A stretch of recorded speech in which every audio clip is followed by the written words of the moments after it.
Translucide, la machine à café des langagières et langagiers. Je suis Aurane, traductrice, entrepreneuse et cofondatrice du site Tradupreneur.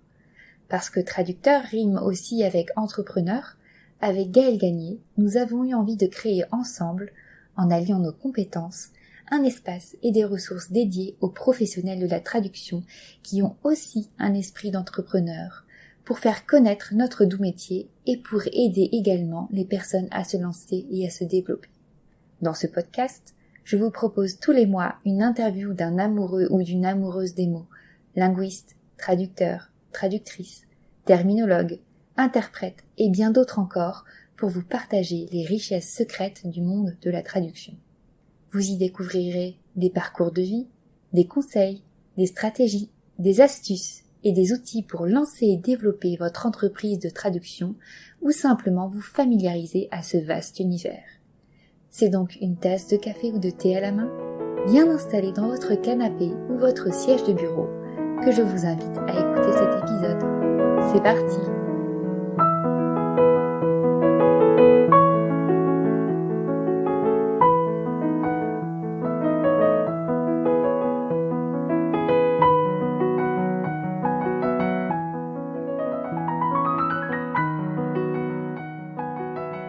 Bonjour à toutes et tous, chères auditrices et auditeurs de Translucide, la machine à café des langagières et langagiers.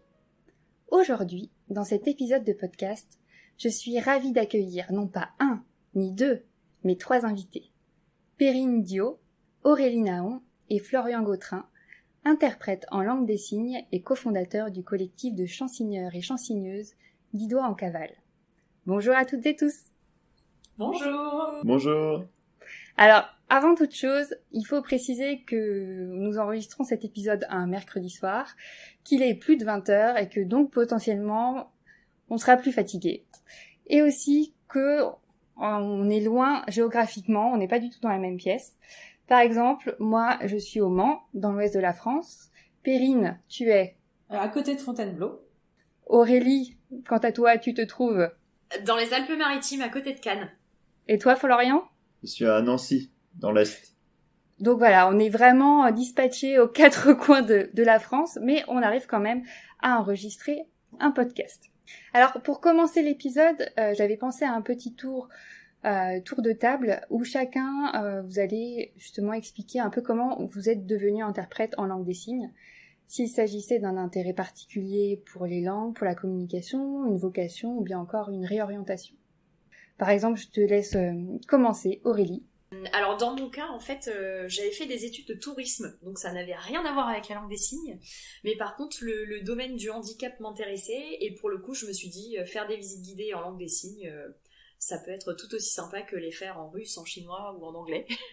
Donc j'ai commencé à apprendre la langue des signes, et après je me suis dit pourquoi pas continuer jusqu'au bout, quoi, au maximum, et je suis allée en master à l'ESIT pour être interprète en langue des signes. Voilà. Alors du coup, pour ma part, en fait, c'est un peu particulier aussi. J'avais fait des études dans l'informatique. J'ai fait ma licence là-dedans, j'ai travaillé un peu et après, j'ai décidé de changer. Après un long voyage en Australie et en Asie, quand je suis revenu, c'est là que je me suis lancé pour devenir interprète en langue des signes. En fait, c'est mon frère qui est sourd qui m'a donné l'idée, parce que je voulais travailler dans un milieu où je rencontre des personnes, où je touche à plein de milieux différents. Et l'idée m'a intéressé, donc je connaissais déjà la langue des signes, mais j'ai dû vraiment quand même réapprendre pas mal de choses. Et donc du coup, je me suis inscrit dans un master pour devenir interprète en langue des signes. Puis au bout de 2 ans, j'en ai fait mon métier.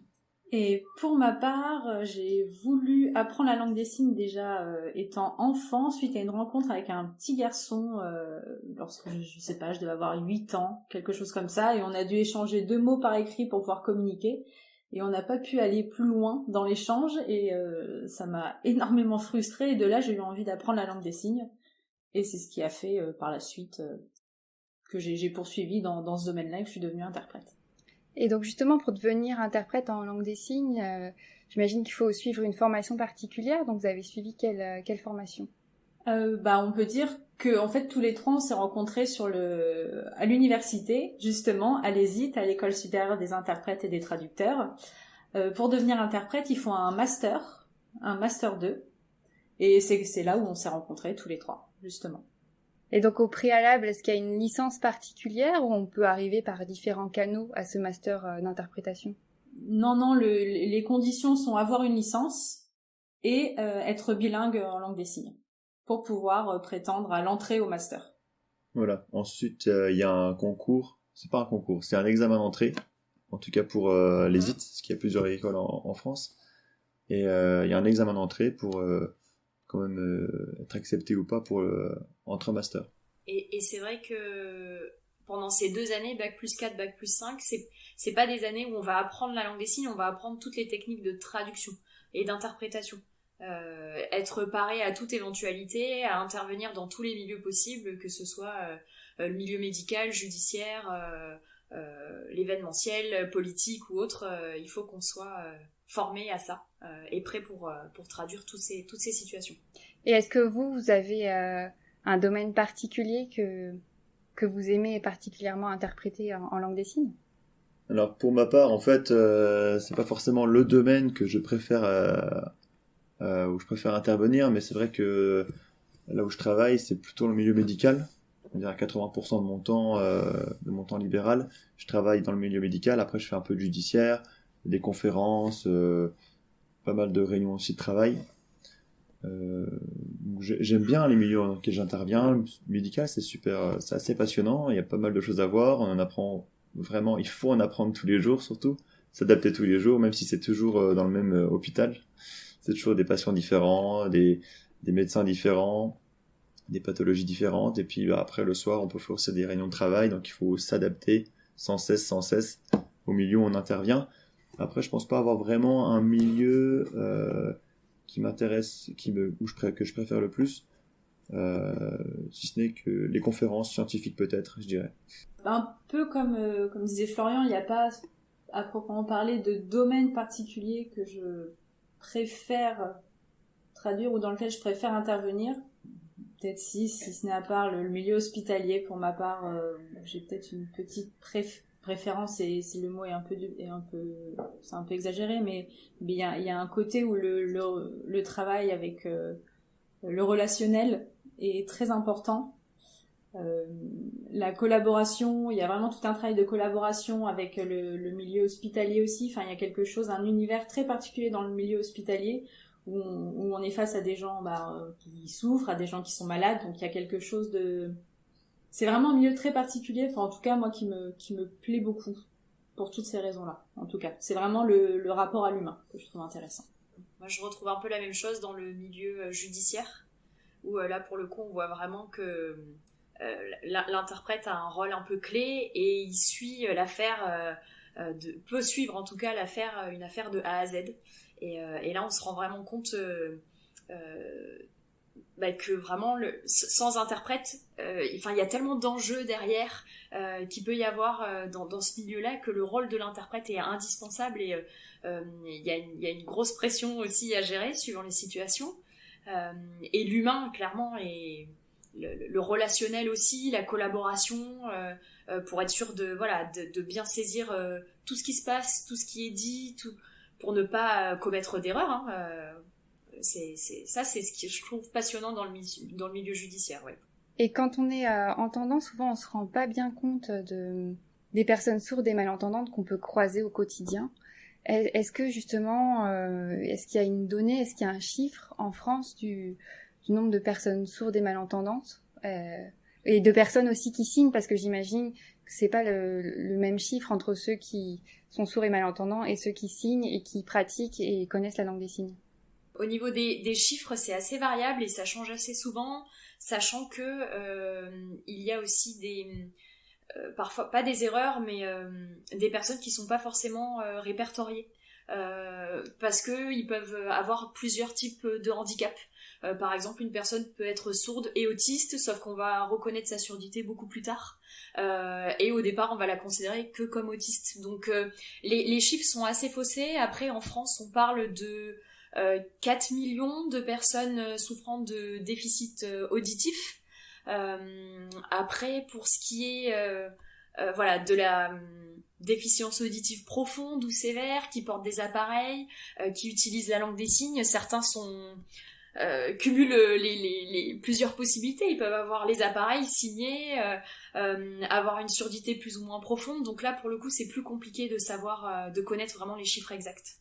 D'autant plus que les personnes âgées aussi sont intégrées à ces statistiques. Donc pareil, toutes les personnes ne sont pas recensées. Donc c'est pour ça que c'est vraiment très compliqué de connaître les chiffres précis du nombre de personnes malentendantes ou du nombre de personnes signantes aussi. Enfin, c'est assez compliqué d'avoir les chiffres précis.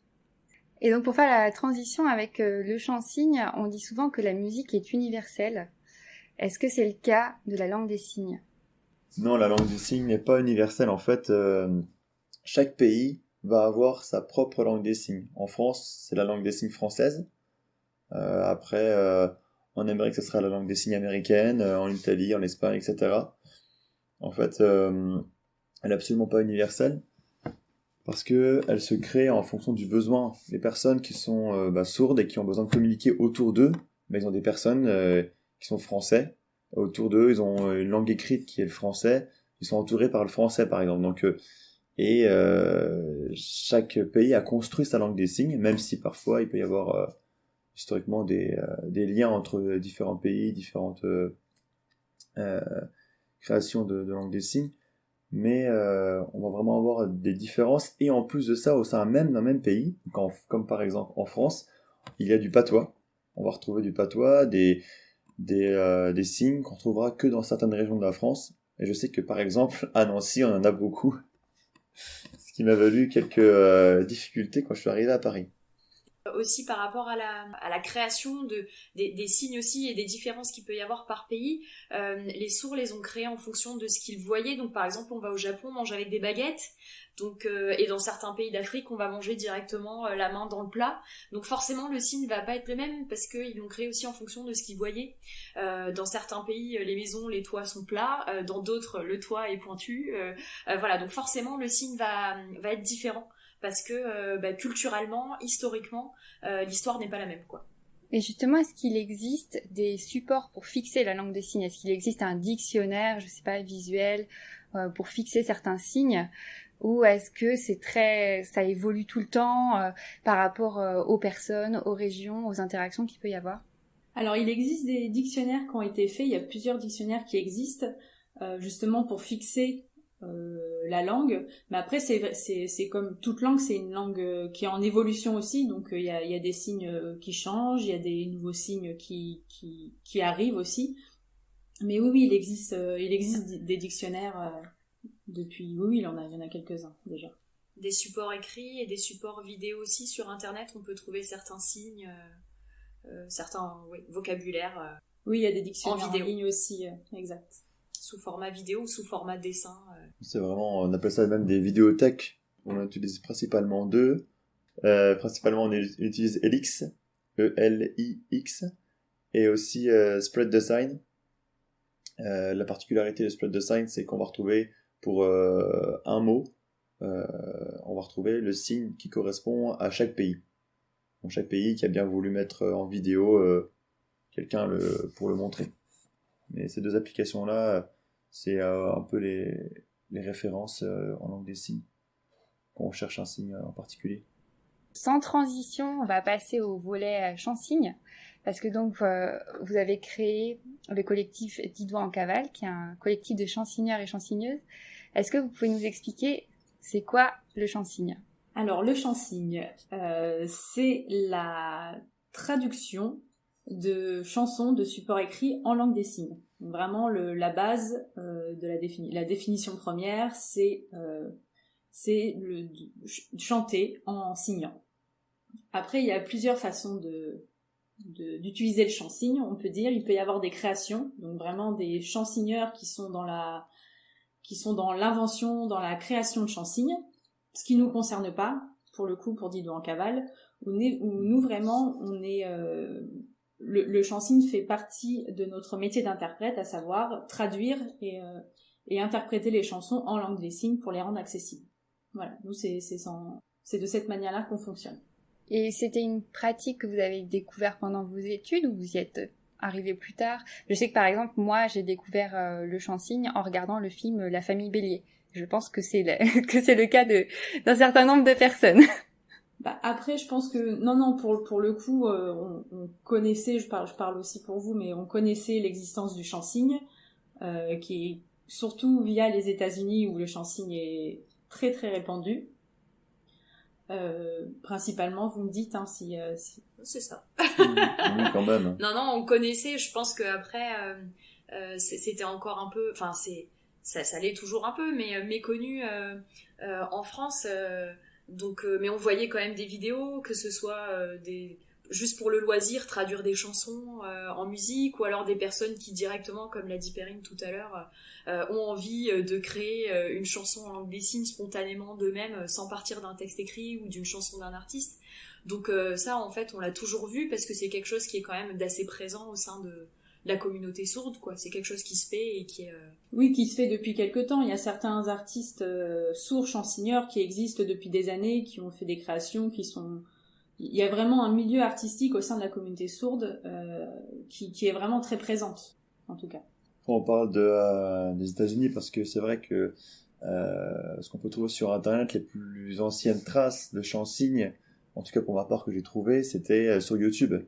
Dans le début des années 2000, on peut retrouver quelques vidéos où on retrouve du chant-cygne en langue des signes américaine. Après, le chant-cygne, ça a existé depuis plus longtemps que ça. Par exemple, je sais que pour les enfants, ça fait très longtemps que les comptines existent. Les petites comptines, donc ça s'apparente un peu à des chant-cygnes. On faisait chant-cygner les enfants avec des petites comptines. Après, c'était pas popularisé. C'est vrai qu'on a pris un peu en retard par rapport aux États-Unis parce que c'était beaucoup plus répandu déjà, grâce à YouTube ou autre. Et en France, ça s'est popularisé, c'est vrai, avec le film Bélier, où là, tout le monde a commencé à en parler, tout le monde a commencé à être, honnêtement, je pense, touché par la forme que ça a, parce que c'est vecteur de sens, ça a du sens en plus pour rendre accessible la musique aux personnes sourdes. C'est ça qui a fait populariser quand même beaucoup plus en France ces derniers temps le chant-cygne. Vous, de votre côté, comment est venue cette idée de créer le collectif, tous les trois? Alors, l'histoire du collectif, ça a démarré il y a 2 ans et demi, 3 ans maintenant, quelque chose comme ça. Maintenant 3 ans, oui c'est vrai, ça passe vite. En fait, à la base, j'avais commencé de mon côté, à être dans ce mouvement-là de vouloir rendre accessibles les concerts juste par le fait qu'il y a très peu de choses qui sont mises en place en France. Et donc j'avais commencé de mon côté à démarcher quelques productions, quelques groupes. Et ensuite ça a débuté avec Florian, avec le groupe d'Every Girls avec qui j'avais travaillé. Et sur ce projet-là, on avait besoin d'être deux. Et c'est là que Florian est venu me retrouver sur ce projet. Et à la suite d'Every Girls, en fait, on s'est rendu compte qu'il y avait un besoin très important. En tout cas, il y avait un grand manquement au sein de la France sur l'accessibilité dans le milieu musical. Et c'est là qu'on a décidé tous les trois de monter un collectif afin d'être entre guillemets plus fort et de pouvoir démarcher un plus grand nombre de festivals, de groupes, de productions. Afin que l'accessibilité dans le milieu de la musique se démocratise. Et comment vous arrivez justement à faire naître ces collaborations? Parce que vous avez notamment collaboré avec des artistes en concert comme tu le disais, les Regals, avec Trio, avec la Grande Sophie, et en vidéo aussi sur YouTube que vous avez fait notamment pendant le confinement avec Patrick Bruel et Ellie J, pour n'en citer que quelques-uns. Comment naissent toutes ces collaborations? Alors au début, c'est vrai qu'il y a eu beaucoup de démarchage en fait de manière très simple. C'était suite à un concert d'aller voir les artistes pour leur proposer tout simplement de rendre accessible leur concert. En tout cas avec les Brigles, ça a vraiment marché comme ça. Ça a été de les voir et leur demander s'ils connaissaient le chant-cygne, est-ce que ça leur parlait, est-ce qu'ils étaient intéressés. Ils ont dit oui tout de suite et ça a débuté comme ça. Pour d'autres artistes, ça a été un peu la même chose. Et ensuite, ça a été pas du bouche à oreille, mais j'ai l'impression qu'il y a une vraie prise de conscience pour beaucoup de festivals, du moins, sur le manquement d'accessibilité. Et c'est ce qui fait que ça se démocratise de plus en plus. Mais en tout cas, à la base, ça a commencé comme ça, en allant un peu toquer aux portes et en allant voir les artistes à la fin des concerts. Et si un artiste veut rendre accessible son concert, imaginons un concert d'1h30, qu'est-ce que ça implique en charge de travail pour vous ? C'est quoi tous les coulisses qu'on voit pas avant d'assister à un concert Chansigné ? Tout dépend le type de concert, le style de musique, on va dire. Parce que là, par exemple, cet été, on a traduit un concert de rap. Et c'est vrai que pour un concert d'1h15, quelque chose comme ça, on avait besoin d'être 3. Déjà pour en amont se partager, se répartir les chansons. On en avait là 4 chacun, par exemple. Et rien que ça, déjà, ça nous a demandé un travail colossal. 1 mois et demi minimum de préparation, si ce n'est plus. Voilà, Perrine dit beaucoup plus. En s'y mettant clairement tous les jours, parce que voilà, quand c'est là en l'occurrence du rap, le débit est très intense. Il y a des jeux de mots, il y a des rimes. Donc le travail de traduction est colossal en fait, est vraiment colossal. Et une fois qu'on a fait la traduction, il faut se l'imprégner et se le mettre dans les mains, et il faut le faire en musique et en rythme. Et c'est là où ça se corse un petit peu, parce que clairement il va y avoir peut-être 1 semaine, 2 semaines où en fait on va pas réussir à caler notre traduction sur la musique, parce qu'on n'est pas assez rapide, parce que on bug. On n'a pas réussi à se souvenir de tout, et à ce que nos mains les retiennent vraiment. C'est vraiment au sein de notre corps, quoi. Il faut se les imprégner, vraiment. Et du coup, je voulais rajouter par rapport à ce que tu dis, en plus de tout ça, il faut aussi savoir faire quelque chose, c'est connaître la musique. Je veux dire, chacun a sa petite technique, hein, mais il faut la connaître quasiment par cœur. Je sais que pour ma part, la musique, je la connais vraiment par cœur. Pas au point où je pourrais la chanter, parce que c'est parfois très technique de chanter une chanson d'un artiste, mais au moins la connaître vraiment par cœur, dans ma tête, pour ensuite pouvoir la suivre vraiment de A à Z quand je la chansigne. Et la connaître par cœur, vraiment, j'invite les gens à essayer de très rapidement une musique en plus qui n'est pas forcément d'un registre qu'on écoute habituellement. Je sais que habituellement j'écoute pas tout le temps beaucoup de rap dans ma vie. Là pour le coup, tout d'un coup il fallait connaître 4 chansons de rap par cœur, et il fallait les connaître en 1 mois et demi. Donc oui, faire la traduction à l'écrit, dans notre tête, imaginer des signes, des correspondances, etc., ça prend du temps, mais vraiment intégrer dans notre mémoire une chanson de A à Z, ça, c'est quelque chose qui se rajoute à tout ce travail-là. Et je trouve que ça fait partie quand même la charge de travail à fournir. Oui, puis je me permets aussi d'ajouter, comme disaient Aurélie et Florian, c'est qu'effectivement, par moment, on prépare une traduction, on part de l'écrit, notre traduction est prête, et au moment où on la met en chœur, on se rend compte qu'elle rentre pas du tout. Qu'au niveau du rythme, ça va pas, parce qu'il faut savoir qu'il faut qu'on commence en même temps que le chanteur ou la chanteuse, et il faut qu'on s'arrête en même temps. On n'est pas comme dans la traduction d'un discours spontané où il y a un temps de décalage pour appréhender le sens. Là, pas du tout. Il faut qu'on commence en même temps et qu'on termine en même temps. Ce qui fait que rythmiquement parlant, il faut que notre traduction soit vraiment prête de A à Z. Il faut vraiment qu'on soit synchro. Il n'y a pas de place à l'improvisation. Vraiment pas. Et tout ça demande vraiment une charge de travail très importante. D'autant plus s'il y a des rimes, d'autant plus, comme disait Aurélio, si c'est du rap, il y a un style, un rythme très fort, très saccadé, donc il y a vraiment plein de règles à respecter. Et après, voilà, chaque style a ses contraintes, on va dire, et ses particularités. Mais tout ça fait que ça demande vraiment une charge de travail, il y a une charge de travail très importante avant un concert. Et je veux juste rajouter la petite remarque amusante. Parfois, souvent même, on a une phrase, et c'est vrai que la structure de la langue des signes amène à ce que la phrase soit inversée. C'est-à-dire que on va déjà placer le décor, et ensuite l'action arrive après dans la langue des signes, alors qu'en français, ce serait l'inverse. Par exemple, j'ai rencontré Eric dans la rue, on va dire dans la rue, Eric, j'ai rencontré en langue des signes. Donc forcément, quand on va chansigner, la musique, on l'a dans notre tête, on l'entend, on l'écoute, on la connaît par cœur, mais on va devoir fournir en langue des signes l'inverse de ce qui est dit. L'inverse dans l'ordre, je veux dire. Rien que d'en parler, je repense à certains moments de certaines chansons où je me disais, mais c'est pas possible, je vais pas réussir là, il faut que j'inverse mon cerveau, qu'est-ce qui se passe? Et justement, quand vous parlez de traduire d'abord sur papier la chanson, ça veut dire quoi, la traduire en langue des signes? Est-ce que vous avez des supports pour pouvoir fixer votre traduction en langue des signes avant de complètement l'avoir appropriée dans son corps? Voilà, comment on fait niveau mémoire? Je pense qu'on a tous un peu des techniques, une façon de travailler différente. Là, je pense que c'est vraiment propre à chacun.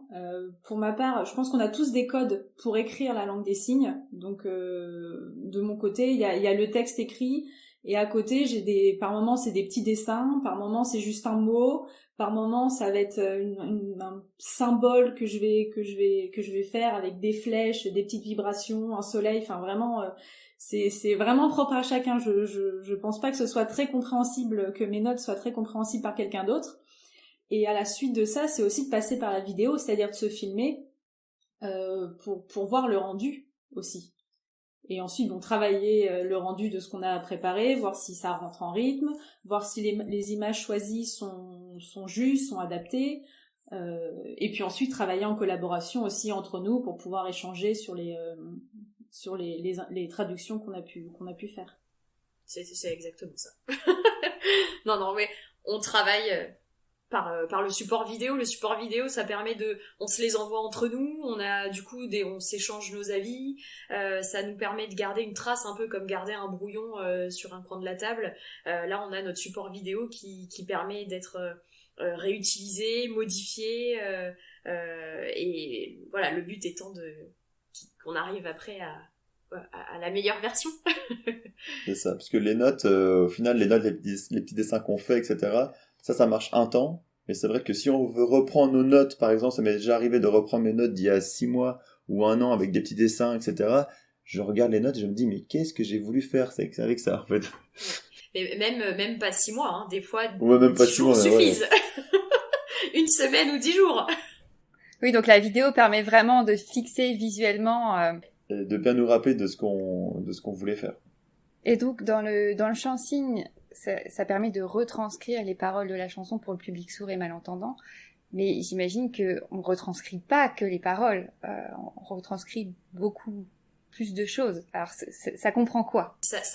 On transmet les émotions, les instruments, le rythme avec les mouvements du corps, avec les expressions du visage.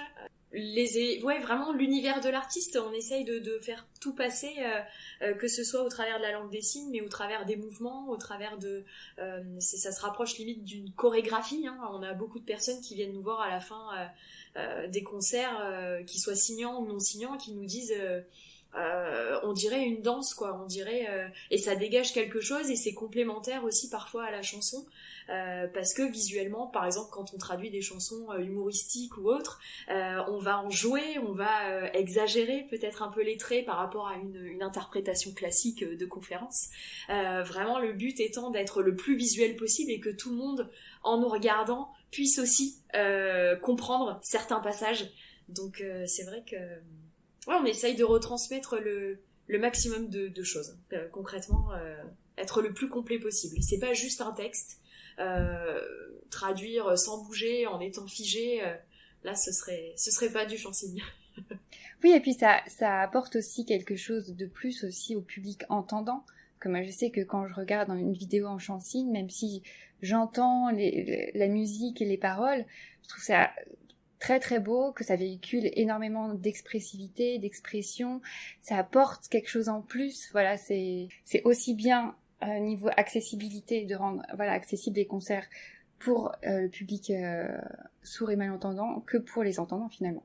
Oui, puis il y a aussi la langue des signes permet aussi pour les entendants par moment de donner à voir la chanson. Parce on peut par moment être un peu les sous-titres visuels pour les entendants. C'est-à-dire qu'il y a certaines chansons, j'ai pas de chansons en tête particulière, d'exemple particulier là, mais c'est vrai que par moment, c'est ce qu'on peut nous dire, c'est que il y a la chanson, et lorsqu'on regarde les chansonneurs, bah ça apporte peut-être le petit côté humoristique en plus de la chanson qui... Je pense à la chanson des Fils du Facteur qui s'appelle Hypocondrie, où là pour le coup ils citent plein de noms de maladies, et là en langue des signes, bah, clairement c'est parlant quoi. Enfin, quand on fait une embolie pulmonaire, quand on fait, voilà, c'est hyper visuel, on fait l'AVC, on fait la crise cardiaque, donc pour le coup, voilà, tout le monde en regardant l'interprète a compris, même s'il ne connaissait pas ce nom en français, il peut voilà comprendre via l'interprétation.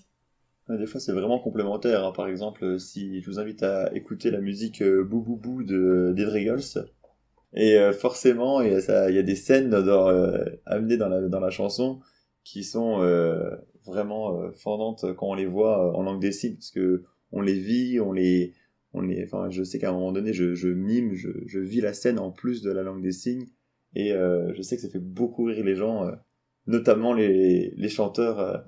Stéphane, la première fois qu'il avait vu quand il chantait sur la scène au répète, il avait vu ce qu'on faisait, il a vu ce que je faisais, je me rappelle, il était mort de rire, mais c'est pas possible, quoi.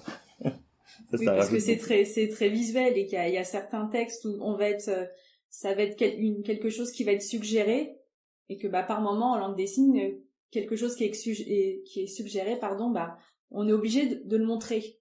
Donc tout de suite c'est un peu le trait peut-être un petit peu grossi par moment, et c'est ce qui est chouette avec cette langue aussi, c'est que ça permet de donner à voir. Après, on peut aussi rester dans la nuance et faire deviner, bien évidemment. Bien évidemment, tout dépend le style de la chanson et le texte et l'intention de l'artiste. Exactement. Etc., ouais. Et en parlant de style, est-ce qu'il y a un type de musique plus facile que d'autres à chansigner, ou ça dépend vraiment de la chanson? Ça dépend vraiment de la chanson, je trouve, pour ma part. Parce qu'il y a des chansons qui peuvent être très lentes, enfin assez calmes, assez posées, et pour le coup les textes sont on va mettre du temps à les traduire, quoi, vraiment, parce que beaucoup de métaphores, ouais. Au niveau de l'imprégnation, au niveau de la traduction, on va se poser beaucoup plus de questions, et inversement, on va passer sur voilà, du rap ou du rock ou autre, où là il va falloir le débit par exemple va nous demander plus de temps. C'est vraiment, chaque style a ses spécificités pour le coup. Et en parlant de débit de parole, je sais qu'il y a un record détenu par une américaine qui s'appelle Amber Galloway-Gallego, qui est de 280 mots par minute. C'est complètement hallucinant. Est-ce que vous savez, est-ce que vous avez déjà mesuré vous-même votre débit maximal de signes à la minute? Du tout. Non, on l'a pas fait. Après, je pense que on a déjà traduit des textes très très rapides quand même, avec un bon débit. Ça oui, mais on ne s'est pas amusé à compter le nombre de signes. C'est intéressant d'essayer. Ce qui serait intéressant d'essayer pour le coup, ouais. Prochain challenge. C'est ça, prochain challenge. Et si un organisateur de festival veut rendre accessibles les différents concerts du festival, quelles choses sont importantes à considérer? Notamment la place du chansonneur sur scène, s'il faut mettre des écrans, ou placer le public sourd et malentendant. Qu'est-ce qu'il faut faire pour rendre le concert le plus accessible possible? Alors, dans l'idéal, là on va parler d'utopie, on est d'accord. Alors, idéalement, on y croit. Il faudrait. Effectivement, les écrans sont parfaits pour une projection de l'interprète, pour qu'il y ait une très bonne visibilité. En plus de ça, c'est là où je parle d'utopie, et encore ça se fait dans certains festivals maintenant, il existe des gilets vibrants, en plus, qui sont connectés pour ressentir les vibrations. Parce que justement en parlant de ça, on avait fait par exemple un festival, le festival Autrement dit, qui avait mis à disposition des colonnes lumineuses et vibrantes, des gilets vibrants, pour ressentir les vibrations suivant les instruments, etc., connectés, comme l'a dit Perrine, à la musique. Les chansonneurs qui sont sur scène, une lumière, bien sûr, une douche de lumière sur l'interprète pour pouvoir bien le voir. Et après, idéalement, il faudrait que le public soit placé devant la scène pour pouvoir voir l'interprète, les chansonneurs au mieux. Ça, c'est vrai qu'en général, un espace qui leur est dédié est toujours préférable. Et donc l'intérêt des gilets vibrants ou des colonnes vibrantes, c'est vraiment pour permettre aux personnes sourdes et malentendantes d'encore plus ressentir la musique, parce que elles ressentent justement des vibrations, pas les sons, quoique ça dépend des personnes, mais certaines vont entendre les fréquences basses ou les fréquences élevées. Donc ça passe vraiment finalement une part de l'émotion aussi par la vibration. Oui, c'est ça, c'est que c'est vraiment un outil complémentaire. Parce qu'effectivement en salle de concert, en salle de spectacle, il va y avoir des vibrations, mais grâce aux gilets qui sont vraiment accentuées. C'est vraiment un outil complémentaire pour rendre accessible un concert. Les vibrations vont être au niveau des épaules, au niveau du torse, au niveau de l'abdomen. Enfin, vraiment, c'est au niveau des côtes. Enfin, il y a vraiment des zones qui sont localisées et qui vont se déclencher en fonction de telle ou telle sonorité, tel ou tel instrument. Au départ, ces gilets avaient été développés pour les gamers, pour ressentir encore plus les effets et pour être encore plus immergés dans les jeux vidéo. Et ça a ensuite été transposé pour une accessibilité auprès du public déficient auditif. Donc c'est un bel outil. Et en parlant de ressenti, d'expérience de concert, quel a été pour vous votre plus beau retour du public ? Le plus beau retour du public sourd qu'on a eu, je pense que celui qui m'a touché, c'est la personne qui nous avait dit que pour la première fois, elle avait pu aller avec c'était son mari, il me semble, et un autre couple d'amis qui sont tous les trois entendants. Elle avait pu aller avec eux à un concert et au même niveau qu'eux, elle nous avait dit, elle avait pu suivre toutes les chansons, tout ce qui se passait pendant le concert, et elle se sentait, on va dire, incluse et pas excluse pour une fois. À regarder, à pas comprendre. Là, elle pouvait suivre comme tout le monde et elle a vraiment adoré en plus de ça le concert en question. Et je pense que c'était vraiment c'était la remarque qui m'avait marqué le plus, je pense. Oui, il y avait quelque chose de très touchant parce qu'on sentait vraiment chez cette personne, même chez ce couple, chez les deux personnes, effectivement, c'était la dame qui était sourde et le mari qui était entendant. C'était vraiment la première fois qu'ils pouvaient sortir voir un concert ensemble. Et il y avait quelque chose de vraiment très touchant chez ces deux personnes. Et pour aller dans le sens inverse, est-ce que vous avez une expérience scénique horrible à raconter ? Alors, je crois que heureusement, on n'en a pas vécu Non. pour le moment. Et on espère que ça n'arrivera pas. Ou des bugs techniques Des fois, l'oreillette qui disparaît en plein concert, et là, on se retrouve à moitié sourd et on n'entend quasiment plus rien. Ça peut arriver. Sinon... Si, au tout début, quand on n'avait pas les retours... Qu'on n'avait pas les retours, on était vraiment dépendant. On pouvait pas se déplacer comme on voulait sur scène, on était vraiment dépendant des sons retours sur scène, et par moments on n'avait vraiment aucune protection, du coup le son était hyper fort, ça nous faisait mal aux oreilles. Mais à part ça, il n'y a jamais eu de problème particulier technique. Effectivement, il y avait eu ça, je me rappelle au début, à la fin on se retrouvait avec des gros acouphènes quand même, en rentrant chez soi. Et puis la première fois que j'ai entendu le public chanter quand j'avais les oreillettes, là par contre j'entendais un blanc, et moi je suis en face du public, je signe la chanson que je connais par cœur, et tout d'un coup j'entends pas la parole, sauf que le chanteur il tend son micro en quelque sorte au public, et moi il n'y a pas de retour son pour le public parfois, et là pour le coup j'en avais pas, et je me dis mince, il le dit pas, donc j'ai pas le chant signé s'il le dit pas. Sauf qu'en fait, il laissait le public le faire, donc sur le refrain ou autre. Mais du coup, ça me demandait de vraiment, pour le coup, avoir en parallèle la musique dans la tête et de me dire, ah, c'est à ce moment-là où il dit telle phrase. Donc, normalement, le public a dû chanter ça, donc je le fais, quoi. Voilà, c'est des petits problèmes techniques, mais c'est vrai qu'on n'a pas pour ma part en tout cas non plus, pas d'événements catastrophiques. Pour l'instant, tout va bien. On n'est pas tombé, on touche du bois.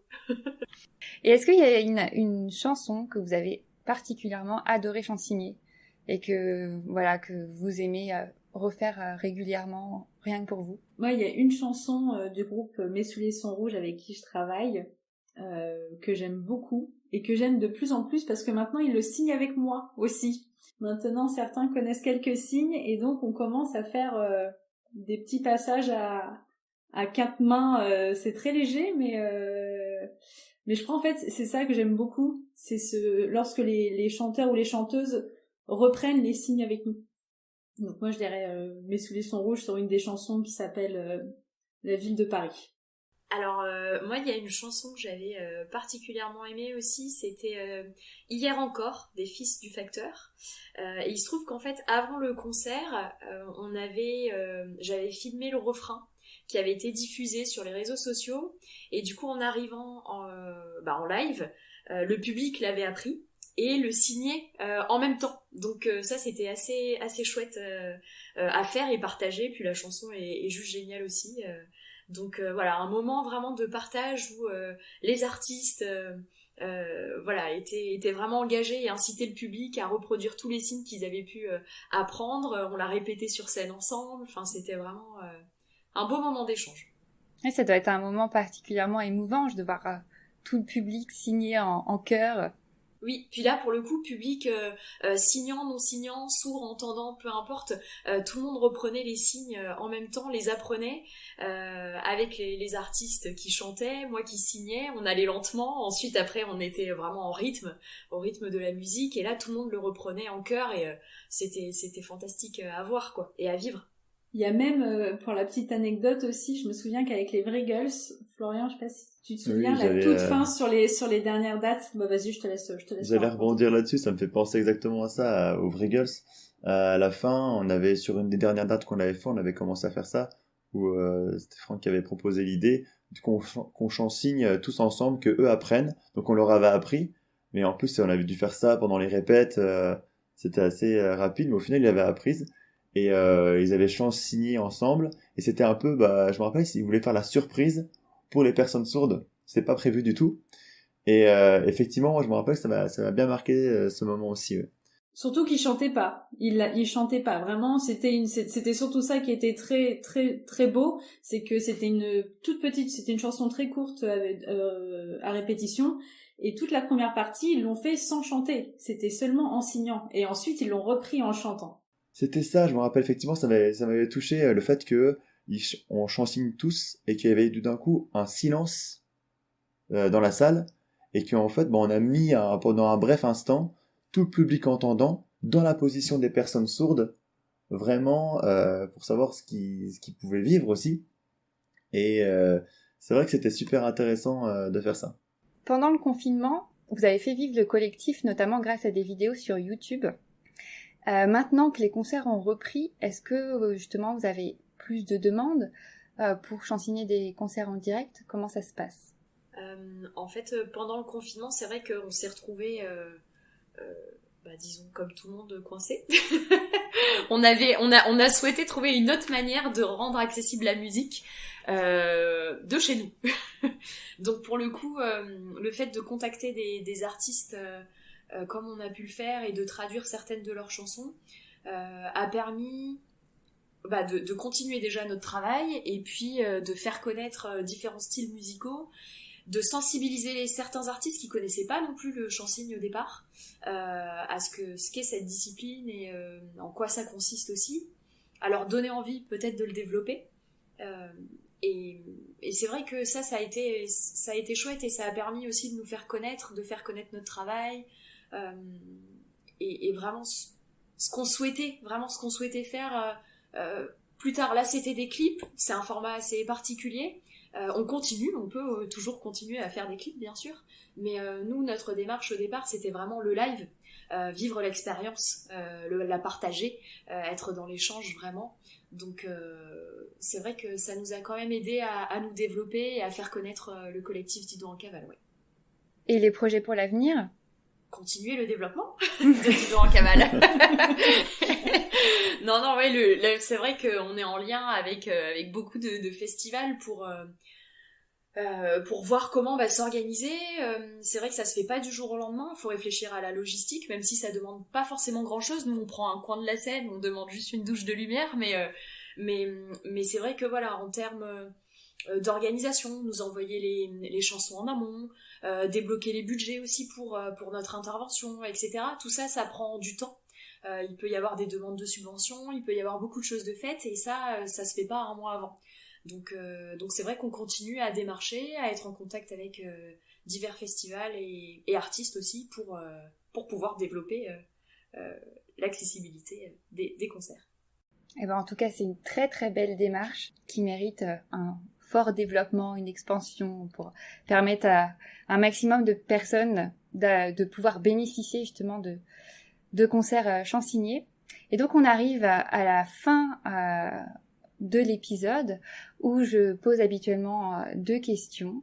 Donc la première est: si vous deviez supprimer un cliché sur le chansigne, lequel serait-il? Alors je vais commencer par Florian. Eh bien, c'est un cliché qu'on pourrait enlever par rapport au chansigne. C'est même avant le chansigne. C'est quand on parle de chansigne, on parle donc de chansons pour les personnes sourdes, mais ne pas oublier qu'en fait la chanson, la musique, c'est accessible pour les personnes sourdes. Souvent, c'est la musique, c'est pas pour les personnes sourdes puisqu'ils sont sourds. Eh bien non. Perrine? Tout comme Florian. Non, mais comme lui, c'est que s'il y a un cliché à supprimer, c'est celui-là. C'est que la musique n'est pas incompatible avec surdité. Et Aurélie? Et c'est vrai que y a un autre cliché aussi qui peut avoir, c'est en termes de préparation.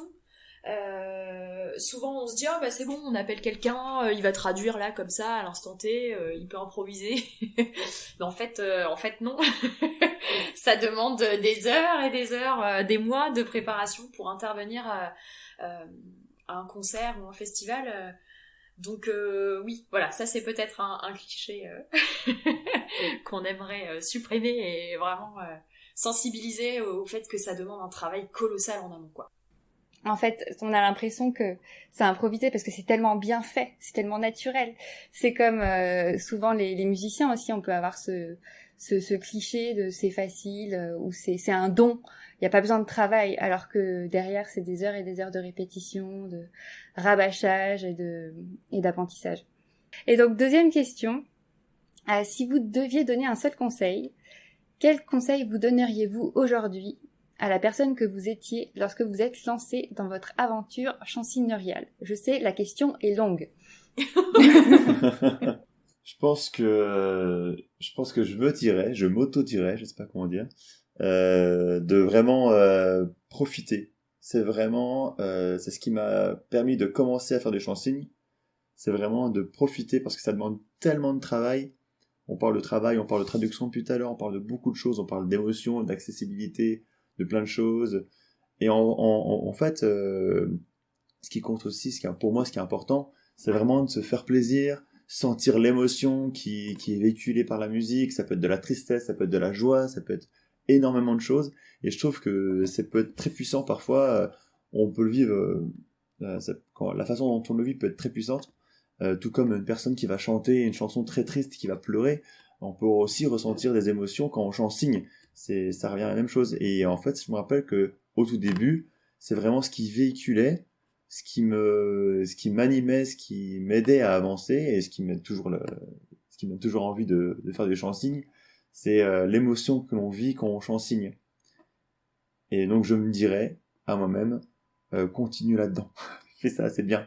Suis l'émotion, va vers l'énergie, fais-toi confiance. Un chouette programme. C'est ça. Moi, je pense que je me dirais ne lâche rien et amuse-toi. Parce que vraiment, c'est tellement un travail colossal qu'il faut pas oublier de s'amuser derrière tout ça. Parce que sinon, on s'en sort pas. On s'en sort vraiment pas. Donc voilà, on lâche rien, parce que c'est beaucoup de travail, c'est beaucoup d'énergie et surtout s'amuser. Aussi, c'est important. Question parenthèse par rapport à l'énergie, quand on voit l'énergie que vous véhiculez sur scène, est-ce que vous avez une préparation physique particulière avant un concert? Qu'est-ce que vous mangez, des pâtes? Qu'est-ce que vous faites? Aurélie nous fait manger beaucoup de pâtes, de fruits secs, de bananes, de gâteaux. Ouais, non, c'est vrai que pour les concerts qu'on a fait cet été, là, les festivals, on avait des tendinites pour la plupart. On était bloqués, on a eu, ouais, franchement, c'est dur physiquement, c'est éprouvant parce que tous les jours on répète, tous les jours on fait les mêmes mouvements, on répète les mêmes chansons et à un débit parfois très élevé. Donc c'est vrai qu'une préparation physique est juste indispensable, mais même le métier classique d'interprète demande à avoir quand même une bonne condition physique parce qu'on est toujours debout, on est toujours en mouvement, on a les épaules qui peuvent remonter, avoir tendance à se rehausser, les cervicales voilà, prennent prennent beaucoup en général, très cher, voilà. Donc c'est vrai que c'est important d'être bien gainé et de faire du sport. C'est vrai que le sport c'est indispensable pour le coup, et c'est un bon exutoire aussi pour après mieux se concentrer quand on travaille. Et puis penser à bien s'échauffer avant un concert et aussi très très important pour pas se faire mal et s'étirer aussi, faire pas mal d'étirements. En fait, avant un concert, on croit qu'on va aller courir ou qu'on va aller faire de la muscu, mais pas du tout. Pas du tout. Et j'imagine que pendant un concert, vous vous relayez aussi. Vous pouvez pas faire 1h30 non-stop à Chansigny. Alors, tout dépend les concerts. Là, par exemple, Perrine, bon, je parle pour toi, mais peut-être que t'expliqueras, mais c'est vrai qu'avec Mes Souliers, vu qu'il y a quand même des temps de résidence qui sont organisés, elle a le temps, elle est toute seule avec Mes Souliers, elle fait vraiment partie de la troupe. Et c'est vrai que sinon après pour d'autres concerts quand on intervient à 2 ou à 3 en effet on se relaie parce que pour le coup il n'y a pas eu de temps de résidence, d'échange avec l'artiste forcément en amont, l'organisation est un peu différente et pour se répartir déjà les chansons en amont on peut pas apprendre 100 chansons en avril-mai pour juin-juillet, c'est pas possible. Donc on a besoin d'être plusieurs pour pouvoir déjà se les partager et ensuite tenir le coup le jour J. Oui, parce que quand on enchaîne plusieurs chansons d'affilée, à part quand il y en a une qui est lente dans le tas, si on enchaîne 3 chansons d'affilée qui sont assez énergivores, c'est à la fin des 3 chansons, on est sur les rotules quand même, il faut un temps de pause. Oui, ouais. Et donc, pour revenir au conseil que tu te donnerais, Aurélie. Alors moi je me dirais croire en tes rêves, vraiment. Je crois que depuis le début, en fait, c'est parti un peu d'un projet assez fou, entre copains de promo, avec le même goût pour la musique, la même envie, et en fait, je trouve qu'on s'est quand même prouvé à chacun qu'on pouvait y arriver, qu'on pouvait réussir, proposer quelque chose de qualité, où on donne vraiment de l'énergie, on développe aussi des compétences pour chacun. En l'occurrence, moi je m'étais mis au montage vidéo pour la partie confinement, et c'est vrai que c'est quelque chose que j'adore. Maintenant j'aime beaucoup. Je pense que chacun on a découvert un peu des nouveaux domaines qui nous attirent et qui nous plaît. Donc c'est vrai que crois en tes rêves et vraiment sois ouvert et curieuse, sois ouverte et curieuse. C'est ça que je me dirais, ouais, je pense, si c'était à refaire.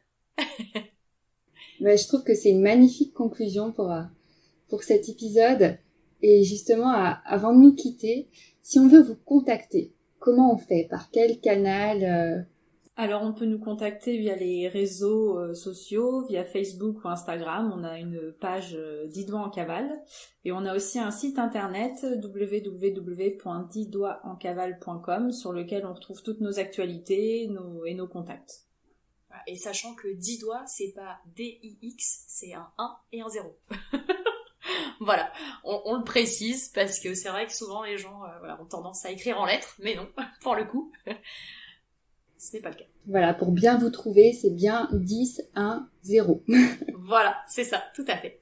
Écoutez, merci beaucoup d'avoir partagé cet épisode avec moi. C'était vraiment un plaisir de pouvoir parler de Dix Doigts en cavale, de Chansigne, du collectif, de la nécessité de rendre accessibles les concerts au public sourd, malentendant, et aussi apporter un plus au public entendant. Voilà, moi je vous souhaite tout le meilleur pour la suite de votre aventure, de vos prochains concerts et projets. Et puis vous, chers auditeurs et auditrices, je vous dis à la prochaine pour un nouvel épisode. À bientôt. Au revoir.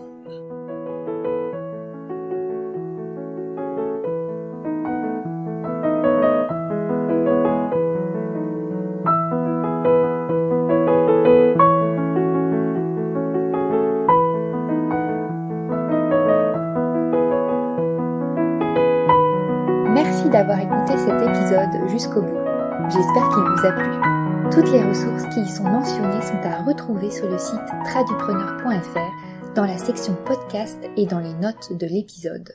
Sur ce site, vous y retrouverez aussi les formations et formules de conseils proposées par Gaëlle, des liens vers les réseaux sociaux animés par moi-même, ainsi que tous les articles de blog publiés par nos soins. Je vous invite d'ailleurs à vous abonner, si ce n'est pas déjà fait, à notre newsletter mensuelle pour ne rien manquer des nouveaux contenus publiés sur le site et sur les réseaux. Si le podcast vous plaît, n'hésitez pas à partager cet épisode ou à laisser un avis, un commentaire sur votre plateforme préférée. Vous pouvez aussi soutenir le podcast en vous rendant sur notre page Tipeee. D'avance, un grand merci. Votre soutien nous permet de créer pour vous plus de contenu de qualité et de mener des entretiens avec des langagières et langagiers passionnés. Et si vous souhaitez entendre un ou une invitée en particulier, n'hésitez pas à nous partager vos idées. À tout bientôt!